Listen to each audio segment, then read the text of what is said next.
माँ, मुझे इस बार 10 दिन के लिए मुंबई जाना है, तो आप अपना ध्यान रखिएगा।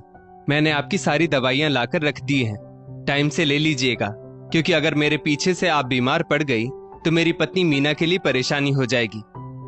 विनय अपनी माँ लता जी से कहता है। लता जी बोली, मैं सब समझती हूँ बेटा, तुम्हें मुझसे ज्यादा अपनी पत्नी की चिंता है, इसीलिए तुम मुझे ये सब सुना रहे हो ना।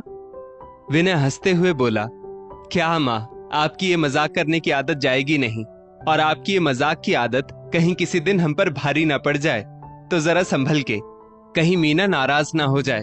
और जब आप जानती हैं कि मेरे पीछे वही आपका ख्याल रखती है और सब कुछ वही संभाल रही है, तो उससे थोड़ा मिलजुल कर चलिए, वरना मेरी तो ऐसी हालत हो गई है कि ना मैं इधर का रहता हूँ ना उधर का।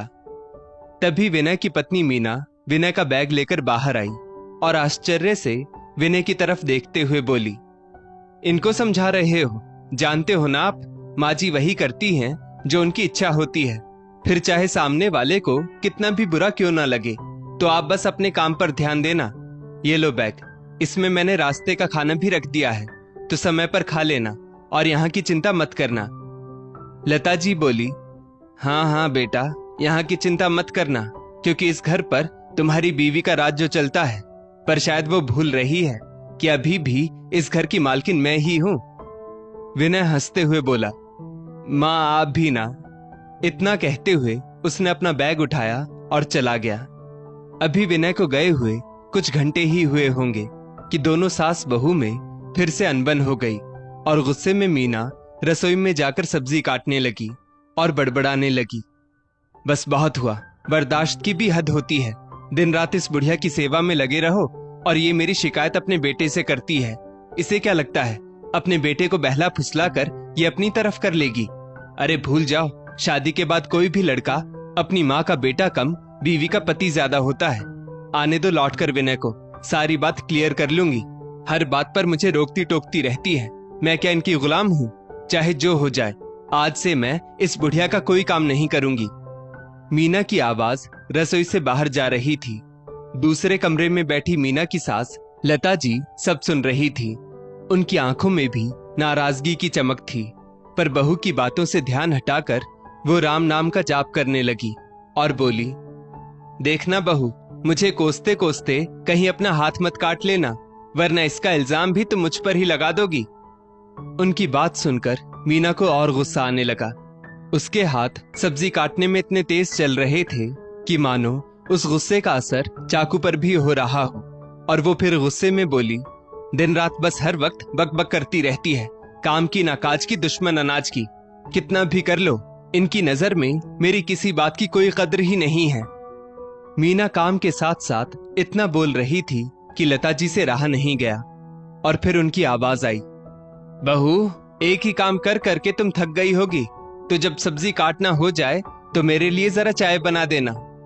ये सुनकर मीना का गुस्सा और भी बढ़ गया। उसकी आंखों में इतनी नफरत थी कि ना जाने वो क्या कर बैठी, पर उसने खुद को संभाला और तंज कसते हुए बोली, हाँ हाँ माँ जी, क्यों नहीं, आखिर मेरे पास काम ही क्या रहता है, पूरे दिन घर में बैठी जो रहती हूँ, और ऐसे में अब आपके लिए चाय नहीं बनाऊंगी तो मेरा काम पूरा कैसे होगा? तो अभी लाती हूँ। बहू के ताने सुनकर लता जी बोली, बहू, तुम तो ऐसे कह रही हो जैसे हमारे घर में 10-15 लोग हैं। अरे गिनकर हमारे परिवार में बस 3 ही तो लोग हैं, और अभी से तुम इतने से काम में परेशान हो जाती हो। एक हमारा समय था जब सास की सास भी जिंदा होती थी और हमारे देवर जेठ के बच्चे भी एक साथ ही रहते थे। सोचो हम सबके लिए कितना मुश्किल होता था, फिर भी हम औरतें मुस्कुराकर काम किया करती थी, पर आजकल का तो जमाना ही कुछ और है। मीना ने जवाब दिया, हाँ, घर में काम ही क्या है? तो लता जी बोली, मेरा बेटा विनय इतनी बड़ी कंपनी में काम करता है और वो तो अक्सर नौकरी के सिलसिले में दौरे पर बाहर ही रहता है। ऐसे में घर में सिर्फ मैं और तुम ही रह जाते हैं, फिर भी तुम मुझसे अनबन करती रहती हो। मीना चाय बनाकर लाई और लता जी के सामने रखते हुए बोली, जब आपकी सास और उनकी सास आपके साथ अच्छा व्यवहार करती थी तो आपने उनसे वो क्यों नहीं सीखा? आप तो हाथ धोकर मेरे पीछे पड़ी रहती है, हर वक्त मेरे काम में कमी निकालती है और हर पल मुझे बस टोकती रहती है। मुंह तोड़ जवाब देकर मीना वहां से चली गई। मीना को अपनी सास की हर छोटी बड़ी बात पर टोका टोकी पसंद नहीं थी और लता जी को बहू की बेपरवाही और हर बात का उल्टा जवाब देना पसंद नहीं था। उन दोनों के बीच का ये तनाव ऐसा था जो बढ़ता ही जा रहा था। करीब करीब 10-12 दिनों के बाद जब विनय बाहर से लौट कर आया तो मीना ने बैठकर लता जी की खूब सारी शिकायत की। विनय चुपचाप हाँ हूं में जवाब देता रहा तो मीना बोली, तुमने मेरी बात सुनी भी कि नहीं? विनय बोला, हाँ हाँ सुन ही तो रहा हूं। मीना बोली, क्या खाक सुन रहे हो? बस हाँ हूं में जवाब दे रहे हो। अपनी माँ से कुछ कहते क्यों नहीं? मैं क्या कल की आई हुई नई बहू हूं जो वो मुझे हर बात पर टोकती रहती हैं? विनय बोला, मीना अगर तुम ना रहो तो ना जाने मेरे घर का क्या होगा। मैं जानता हूं तुम इतनी समझदार हो, फिर मैं माँ से क्या ही कहूं। माँ तो ज्यादा पढ़ी लिखी भी नहीं है। अब ऐसे में अगर मैं तुमसे उम्मीद नहीं करूंगा तो किससे करूंगा? बोलो। पति के मुंह से अपनी तारीफ सुनकर मीना का गुस्सा थोड़ा कम हुआ। मीना के चेहरे को देखकर विनय ने थोड़ी राहत की सांस ली और बोला, मैं जानता हूं कि माँ और तुम्हारे बीच इस तरह की नोकझोंक होती रहती है और तुम उसे बड़ी समझदारी से संभाल भी लोगी। मीना खुश हुए जा रही थी तो विनय ने धीरे से कहा, मैं क्या मूर्ख हूं जो जानबूझकर तुम दोनों के बीच में बोलूंगा? मीना बोली, क्या कहा आपने? विनय बोला, कुछ भी नहीं, मैं तो ये कह रहा था मुझे सब पता है, पर तुम ये क्यों नहीं समझती कि तुम दोनों ही मेरे लिए महत्वपूर्ण हो और मैं नहीं चाहता कि तुम्हारी नाराजगी मेरे लिए समस्या बन जाए, तो अपने तरीके से इसे सुलझा लो ना। इतना कहकर विनय वहां से उठकर टीवी देखने चला गया। दरअसल विनय के जाने के 2 दिन बाद ही लता जी ने मीना को किसी बात पर टोक दिया था। तब से मीना नाराज थी और उस नाराजगी का असर उसके हर काम में झलक रहा था। तभी लता जी मीना के कमरे में आई और बोली, अरे बहू, विनय कितने दिनों बाद घर आया है, चलो ना हम सब साथ बैठकर चाय पीते हैं। तुम्हारे हाथों की चाय की तो बात ही कुछ और है। इतना कहते हुए लता जी बेटे के पास जाने लगी। लता जी की बात सुनकर मीना का मुंह खुला का खुला रह गया और वो बोलने लगी, देखो तो इस बुढ़िया को कितने रंग बदलती है। कल तो इतना उल्टा सीधा बोल रही थी और आज बड़ी मीठी मीठी बात कर रही है। हाँ भाई, अब तो मीठा बोलेगी ही, बेटा जो घर आ गया है। मीना ने लता जी को सुनाते हुए कहा, चाय तो मैं शुरू से ही अच्छी बनाती हूँ, पर वो अलग बात है कि मेरे हाथों की चाय आपको अच्छी बहुत कम लगती है। और हाँ, शायद आपको याद भी है कि आपने इन 10 से 12 दिनों में मुझसे क्या क्या कहा था।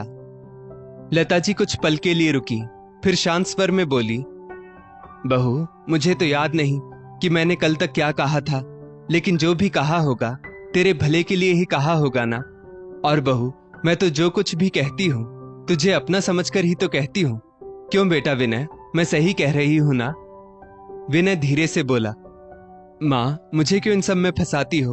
आप जानो और आपकी बहू जाने।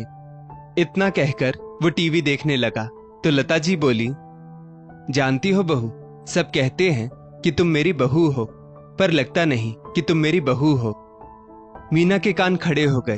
वो चाय बनाने के लिए जा ही रही थी कि उसके कदम रुक गए और वो बोली, ये क्या कह रही हैं आप? हे भगवान, सुना आपने? अब आपकी मां मुझे बहू मानने से भी इनकार कर रही है। क्या इतने साल जो मैंने इस घर की और आप लोगों की सेवा की वो बिल्कुल बेकार था? विनय मां की तरफ मुखातिब हुआ और बोला, मां ये क्या कह रही हो? क्या मैं कुछ रोज के लिए यहाँ शांति से नहीं रह सकता? आपको अच्छा नहीं लगता कि हम सब साथ बैठे हैं? आप जानती हैं आप हंसी ठिठोली करेंगी और मीना उस बात को लेकर बैठ जाएगी। ऐसा मत करो मां। बेटे का परेशान चेहरा देखकर लता जी के चेहरे पर मुस्कुराहट थी, मानो बचपन का कोई खेल वो अपने बेटे बहू के साथ खेलना चाहती थी। उन्हें आनंद आ रहा था तो वो मीना से बोली, सच कह रही हूं बहू, तुम मेरी बहू नहीं हो। अरे तुम तो मेरी बेटी हो जो मेरा इतना ख्याल रखती है।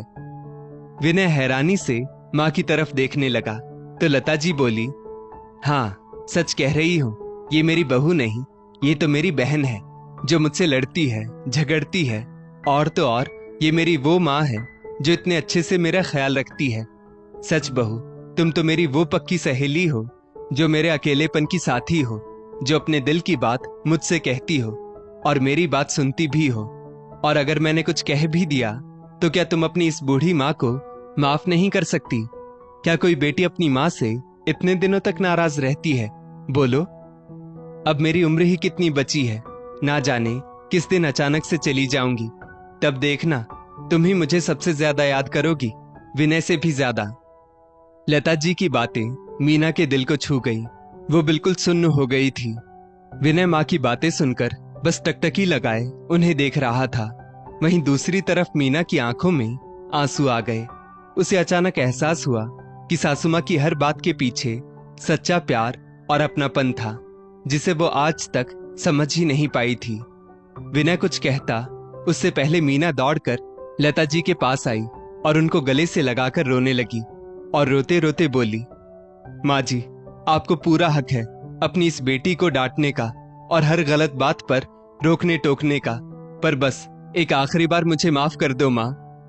दोनों सास बहू की आंखों से आंसू बहने लगे, मानो सारे गिले शिकवे धुल गए हों।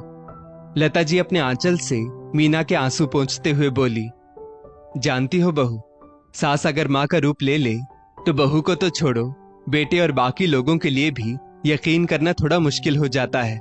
और ये क्या, तुम रोती क्यों हो? अभी तो मैं तुम्हारे साथ हूँ और अभी बहुत साल मैं तुम्हें परेशान करने वाली हूँ। इतना कहते हुए दोनों सास बहू मुस्कुराने लगी। उनका रिश्ता अब पहले से कहीं ज्यादा मजबूत और गहरा जो हो गया था। विनय ये दृश्य देखकर आश्चर्यचकित था।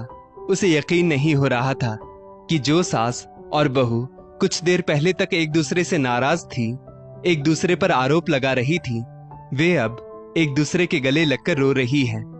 माँ और पत्नी का प्रेम देखकर विनय की आंखों में भी हल्की नमी आ गई और उसे संतोष हुआ कि अब उसके घर में पत्नी और माँ के बीच यकीन का रिश्ता है।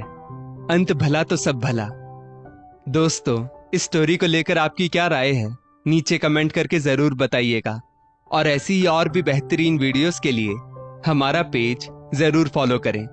धन्यवाद।